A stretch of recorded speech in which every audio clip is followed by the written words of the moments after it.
गोटे भारी गुरुत्वपूर्ण कथा एवं अत्यंत स्पर्शकातर इश्यू मोर कहबार तात्पर्य हूँ आज्ञा सौम्यरंजन महापात्र से मो गाँव पिला से आमे से अंचल गर्व करूँ से आईएफएस पाइथिला नुआ पिलाटे से चाकरी पाइथिला सेठी आमर गंजाम रे एवं सेठी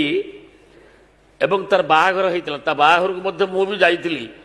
एवं सेठी से पिलाटी एते सुंदर पिला में तो गर्व करू नुआ करिक आम श्रीमलिया निर्वाचन बेले से आईएफएस पाइला एवं टप्पर होता सी पोस्टिंग परे ता स्त्री की जो बाहला ताकू नेकी जाइथिला सेठी रहिथिला क्वार्टर रे ता से क्वार्टर पाखकू सेठी डीएफओ क्वार्टरटा लगी एवं से समय केते होला हेची एवं किसी राजनीतिक पूर्वतन मंत्री से संपृक्त थिले आज्ञा से लड़ई करके से बापर गोटे पुओ डेली ता बापा माँ कांदुचंती न्याय पाई से मुख्यमंत्री तत्कालीन मुख्यमंत्री पाखे गुहारी भी करिसंती एवं बहुत आलोचना भी होती किंतु गोटे से हाईकोर्ट रे मध्य जेतेबेले एठी राज्य सरकार पाखे निराश हेले रुह भाई राज्य सरकार जो निराश है पर से हाईकोर्ट को गला जिते राज्य सरकार ताको न्याय दे पारे कारण किसी मंत्री से संपृक्त थे एवं से मारे एवं गोटे सबुठार आश्चर्य कथा से गोटे रूम रे स्वामी स्त्री अच्छा हाफ लिटर किरोसिन किमिति मला से गोटे रूम भितर स्त्री जानी पार्लानी जोटा कि से केसटा को तदंत भाव क्या देले तत्कालीन मुख्यमंत्री दलर छवि खराब होगापी से एभोड कले संपूर्ण भाव में माने कार्यकारी इनक्वारी कलेनी एवं से केस को आमे जिते न्याय न पाइलु ता बापा जिते से बापार गोटे पुओ ता बापा एपर्यंत झुरी झुरी बापा माँ मरुचंती एवं से हाईकोर्ट को गला हाईकोर्ट भी निर्देश देला तुरंत तदंत करी पदक्षेप नि जाऊ मु आपण जरिया मु खाली ये गृह को अवगत करने को चाहे गोटे सी था जुएल एवं बापार गोटे पुओ तार कौन भूल था ताको मारी दिगला तार बहार मासक पर एवं से मला कौटी से जो क्वार्टर रे ताको दिया होता से क्वार्टर को लगी से डीएफओ क्वार्टर से डीएफओ बाहनी एवं सी पाक रहा आम जहाँ शुणिलु जो गोटे इलिसिट रिलेसन रहा से डीएफओ सागे चक्रांत करी तत्कालीन से ये गंजाम जो मंत्री जंगल मंत्री सी से हस्तक्षेप कले से हस्तक्षेप करने फल से कौन है से केस पूरा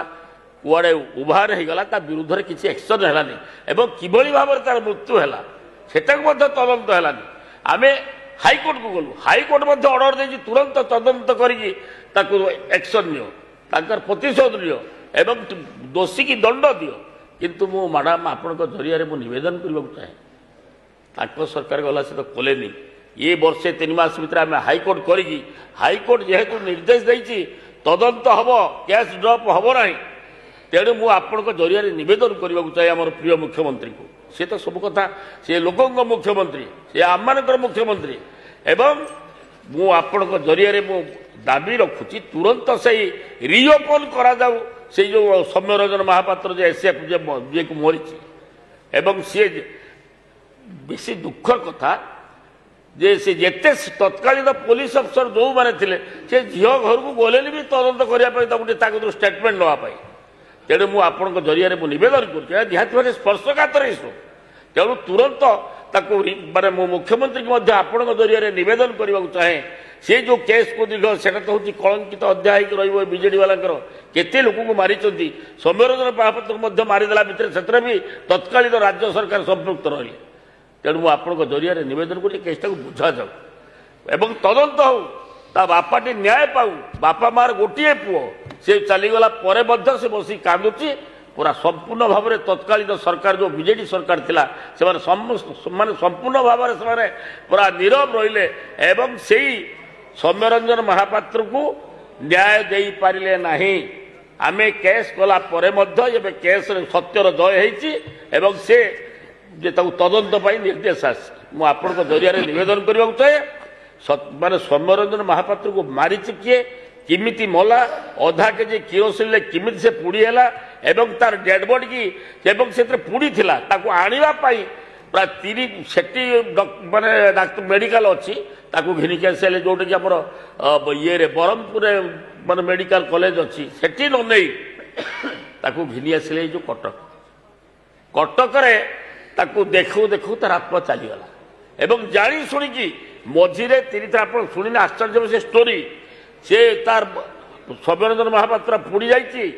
ସେ ପୁଡ଼ନ୍ତ ଅବସ୍ଥାରେ ତାକୁ ଆଣିକି ରାସ୍ତା ମଝିରେ ରାତି ସାରା ଠିଆ କରାଇଛନ୍ତି ତାଙ୍କର ଆମ୍ବୁଲାନ୍ସ ଗାଡ଼ି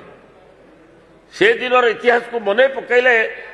ଲୋକ ଭାବିବେ ଏଇଟା ବୋଧେ ତାଲିବାନର ଯେଭଳି ଭାବ ଥିଲା ସେ ବିଜେଡି ସରକାର ସମୟରେ ସେମାନେ ସେଇଭଳି ଭାବରେ ବ୍ୟବହାର କଲେ ଏବଂ ମୁଁ ଆପଣଙ୍କୁ ନିବେଦନ କରୁଛି ତୁରନ୍ତ ତଦନ୍ତ କରିବା ପାଇଁ ଆପଣ ମ୍ୟାଡାମ ନିର୍ଦ୍ଦେଶ ଦିଅନ୍ତୁ ଗୋଟେ ଲୋକଟେ ନ୍ୟାୟ ପାଉ ଗୋଟେ ଆଇଏଫଏସ୍ ଅଫିସର ତା ଦୋଷ କ'ଣ ଥିଲା ବାହା ହେଇକି ଆସିଲା ତା ଡେଡ୍ ବଡି ପୁଣି ଫେରେ ଜାଣି ଶୁଣିକି ତାକୁ ମାରି ଦେଇକି ତାକୁ ପଠେଇ ଦିଆଗଲା ତାକୁ ମୁଁ ସେଇଥିପାଇଁ ଆପଣଙ୍କୁ ନିବେଦନ କରୁଛି ତୁରନ୍ତ ତାର ପଦକ୍ଷେପ ନିଅନ୍ତୁ ଏବଂ ତଦନ୍ତ କରନ୍ତୁ।